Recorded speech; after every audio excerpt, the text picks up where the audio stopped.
Bien, vamos a empezar con el capítulo, bueno, ya el capítulo final, que no es exactamente un capítulo porque no tiene digamos, no tiene la numeración de capítulo, pero bueno, lo vamos a tomar como el capítulo 5 del libro de Segura Sánchez y Barbado, Análisis funcional de la conducta, un modelo explicativo, segunda edición.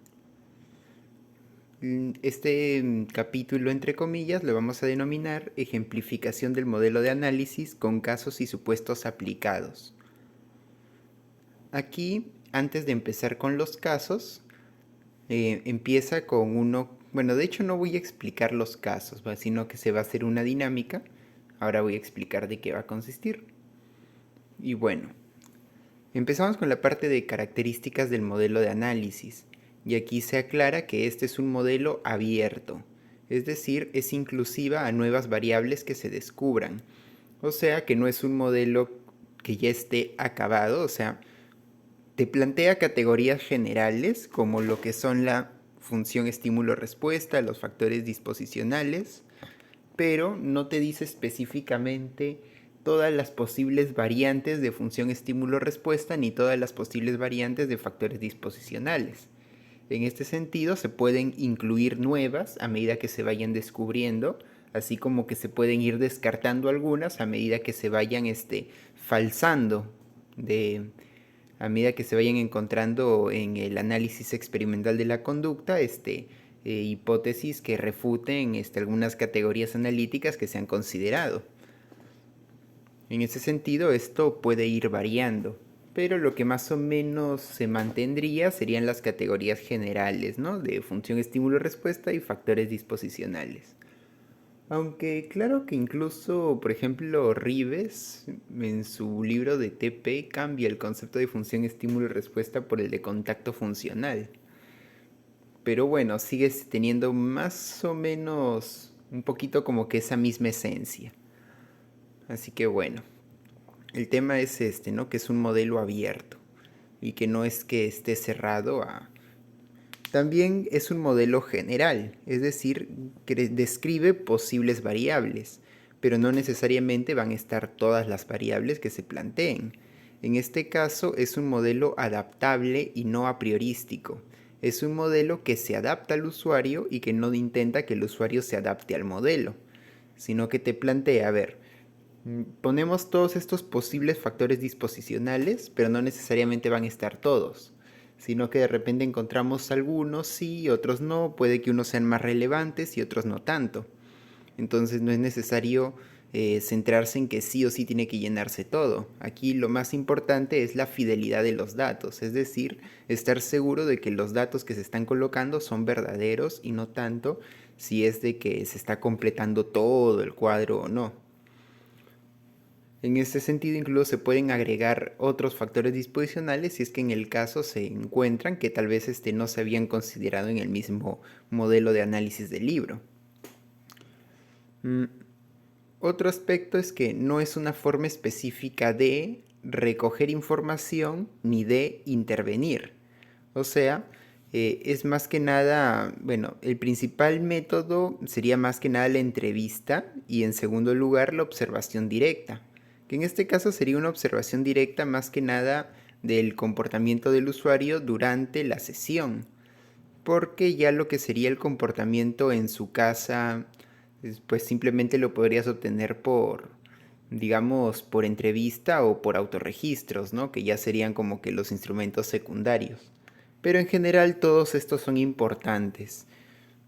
Ciertamente la principal observación es la que haga al fin de cuentas el usuario de su propia conducta, en realidad, porque la observación directa del psicólogo va a estar limitada a solamente poder ver lo que hace el usuario en sesión, pero igual eso es muy importante prestarle atención, ¿no? Así que lo vamos a tomar como las herramientas en este orden, ¿no? Entrevista, observación directa y todas las demás.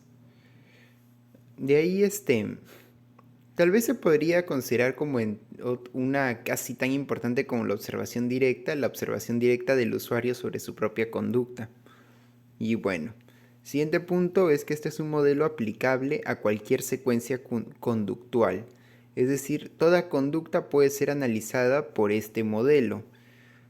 Aquí también puede haber cierta controversia porque, mm, porque claro, o sea, toda conducta se estaría considerando de que tiene que ser o bien una respondiente, o bien un operante, o bien una mixta.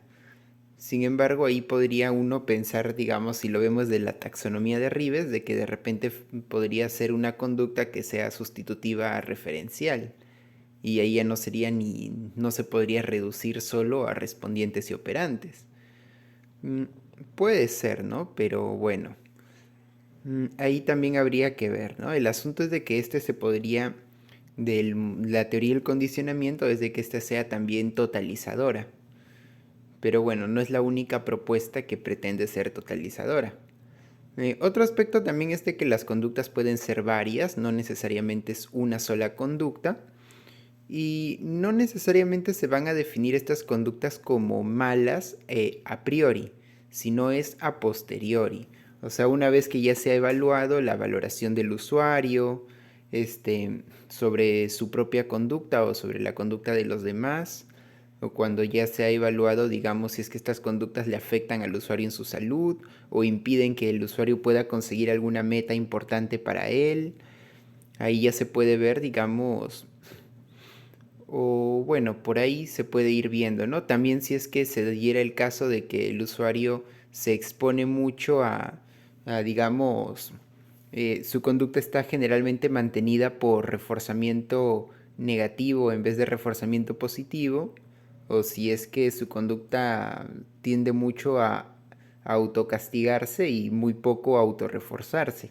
Eso también podríamos verlo como que también podrían dar algunos indicios de posibles problemas, pero esto ya se definiría después de la entrevista y todo, no tanto antes. Y además que no necesariamente una evaluación funcional se tiene que hacer de conductas problema, pueden también ser de conductas adaptadas. Otra cosa es de que hay múltiples hipótesis comprobables. Mm, Es decir, si nosotros decimos esta conducta puede deberse a múltiples factores y no es simplemente que haya un solo, digamos, puede que hayan algunos con más o menor peso. Y esto nos llevaría a plantear hipótesis para poder ir, digamos, asegurándonos de cuál de estas es la que tiene más o menos peso sobre las otras. Y bueno, el tema de los datos biográficos, los principales son la edad, el nombre, el estado civil, la profesión, pero también hay otros más que se podrían ir agregando, quitando, según lo que sea más relevante para el caso. Mm, De ahí otro aspecto que abarca, pero ya casi al final, luego de ver los casos, son los pendientes teóricos y metodológicos. Aquí nos habla de que, por ejemplo, un pendiente teórico y metodológico es el de limitar operativamente los segmentos conductuales que vendrían a ser las unidades de análisis. O yo diría más bien los campos interconductuales, ¿no? Porque el segmento es más como una fracción del campo. Si lo vemos como una relación entre un solo estímulo y una sola respuesta, claro. Entonces, estas unidades de análisis o campos interconductuales habría que definirlos operacionalmente y muchas veces uno define operativamente más que nada la respuesta operante o la respuesta respondiente, pero en realidad habría que definir todo, ¿no? O sea, hace lo que hace, ante qué lo hace. Claro, principalmente eso, ¿no? Lo que hace y ante qué lo hace. O el... Ujú. Y bueno, ahí ya podríamos definir, ¿no?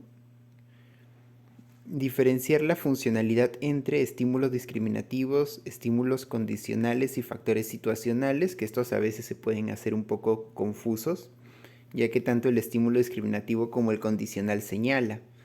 Pero bueno, podríamos irlos distinguiendo a partir de los mismos, de la misma relación de dependencia de lo señalado con respecto a la respuesta operante, si es que depende de ello o no. Si depende de ello es operante y el estímulo señalizador sería discriminativo.